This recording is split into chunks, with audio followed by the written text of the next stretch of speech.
Hello, everyone, and welcome to the Sprint 232 review. This is a normal 2-week sprint, and let's get started. I'll start with the overview, Jeffrey on the UI, Adam on providers, and Joe on the platform. This sprint, we had 150 PRs merged, and quite a number of them were blast out changes to all repos, including changing the Ruby version as we've created the Rajabov branch for the next release. There were also changes to things like GitHub Actions and blasted out to dozens of repositories. So a lot of test changes, a lot of technical debt, but a reasonable amount of bugs and enhancements. And we'll hand it over to Jeffrey on the UI. In this sprint, a total of 16 PRs got merged into the UI Classic repo, out of which 7 are bugs, 3 for enhancements, and 5 others. I can explain about them in the following slides. This PR is from Keenan fixing an issue in the clone a VM form page. The issue was that when you change a field, an unidentified method error would throw up, and Keenan introduced a few more checks in its logic to solve this issue. Next slide. David found out about a button style that was broken in the summary page, and he had fixed it. Next slide.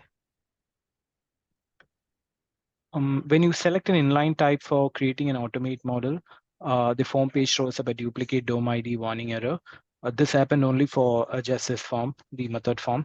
And after restructuring the divs in this page, the issue got solved. Next slide. In the add new action form, as you can see in the screenshots, the attribute and value fields were being populated with the same information on all of its fields, and David had fixed this. Next slide.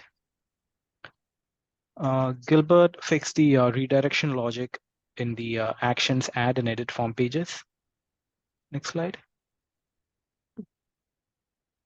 The apply tag section under the control action summary page was showing up as empty, and David had added a check in the data while it's being prepared to be displayed, and now we can see the apply tag contents in the summary page.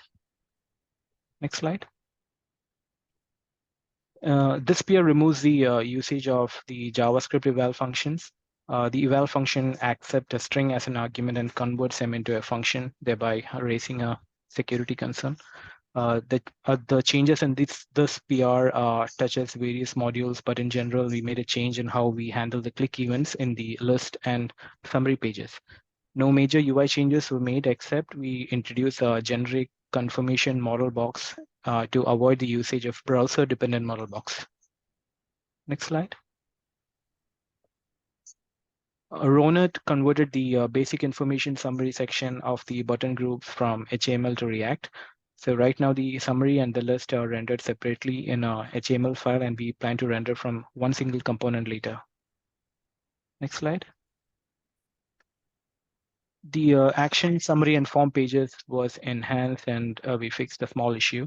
The issue was that the breadcrumbs for the edit page says it's in the add page, and we made a small check to fix this. And as for enhancement changes, the attribute value pair fields in the forms were placed one below the other, and now we wrapped them in a single row. And in the summary page, the attribute value pair data was seen broken, and we had fixed that as well. Next slide. Gilbert added a search bar under the list pages of the control modules. So what you see is just the policy profiles. Just like this, search bar was added to the policies, events, conditions, actions, alert profiles, and alert list pages. Next slide. Jason updated the GHA versions. Next slide. And for the others, Joe removed the Ruby 3.0 versions from the ci.yaml file. David upgraded a package named IP from 1.1.5 to 1.1.9 for the Morphe branch. And David has also merged 2 PRs from the bot relating to the upgrade of the packages named IP and ES5ext. That's all from the UI side. Over to Adam.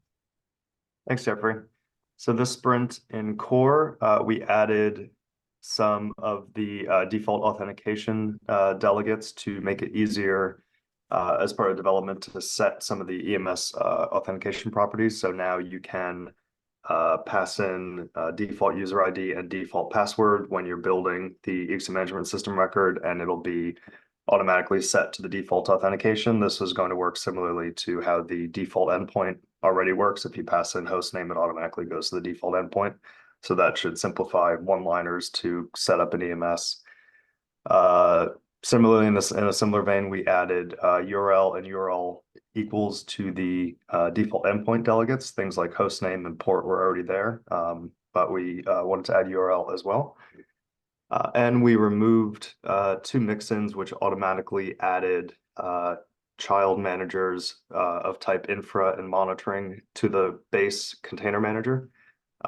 This was something which was common across Kubernetes and OpenShift, but not necessarily other container provider types. And so we removed those from core and moved them down into the particular providers which support them. For Amazon, we added a new instance type, a new bare metal instance type. And for Ansible Tower, Keenan replaced a proc with a symbol for a method in an after save callback just to clean that up. Next slide. Cisco Intersight, we added support for on-premise Intersight appliances. Previously, the host name that we would communicate with was the intersight.com API endpoint, and now we're allowing users to optionally set hostname port and verify SSL and SSL types. And so if you do have an on-premise Cisco Intersight appliance, you can override the hostname for the API that we'll talk to. For Kubernetes, we fixed an exception verifying the metrics endpoint. We were catching kubectl exceptions as well in the main connection rescue block, but if you verified metrics before you verified the default endpoint, then kubectl wouldn't be loaded yet, and so we fixed that up, as well as deleting the Prometheus Alerts Monitoring Manager. This was removed from the UI in terms of being able to add it when you create the provider, but there is a bunch of code which was left around that we were able to clean up, and so we deleted it from Kubernetes, OpenShift, and added schema to delete existing records. The Alerts Manager is only supported on OpenShift v3, and ManageIQ no longer supports that, so we can get to clean up some code there. For KubeVirt, as part of that effort, we found that the parent manager class for the KubeVirt infra manager was pointing to the base container manager when really it should be pointing to Kubernetes. So we fixed that up. And for workflows, Keenan, oh, I noticed a typo there, sorry. Keenan changed the flow set runner syntax to use the new updated one, which calls out which particular type of runner you're trying to set it for. So like if you're trying to set it for the Docker runner or etc. He updated the engine to use that new syntax. And that's it for providers. Over to Joe. Thanks, Adam. For platform enhancements and improvements this sprint, Nassar improved the resources under management reporting by adding providers, deployment types, services, and others. Jason updated the Ripper Ruby parser to handle Ruby argument forwarding syntax, the ellipse that you see. And that was added in Ruby 3.0 and backported to 2.7. Updating this parser also allows us to parse new Ruby features. Keenan enhanced the ManageIQ appliance RPM to create a systemctl service alias on upgrade. The bot extracted the latest English message strings from code. Then Adam enhanced the workers to also set the system UID, and they were setting it to the system D unit file name for each worker.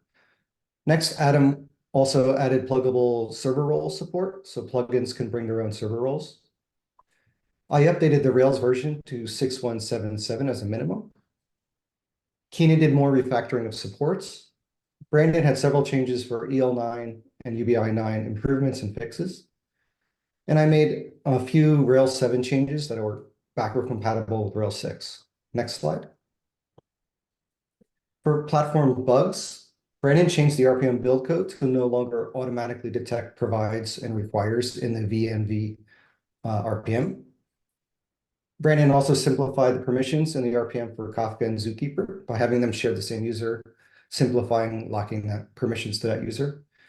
I fixed a bug where removing tags from entitlement filters wasn't scoped to the entitlements region. And then Brandon cleaned up the rest of this slide with, he fixed a bug where you couldn't log into the Cockpit web UI. And he also fixed a bug where IRB and RDoc dependencies weren't explicit and weren't included in the bundle. And that was leading to some errors on some platforms. Next slide. That's all for the Sprint 232 review. Our next Sprint 233 will be reviewed on March 20th at the usual place and time. And I'd like to thank all the presenters today, all of the contributors to Manage our Queue, and our community. Thank you.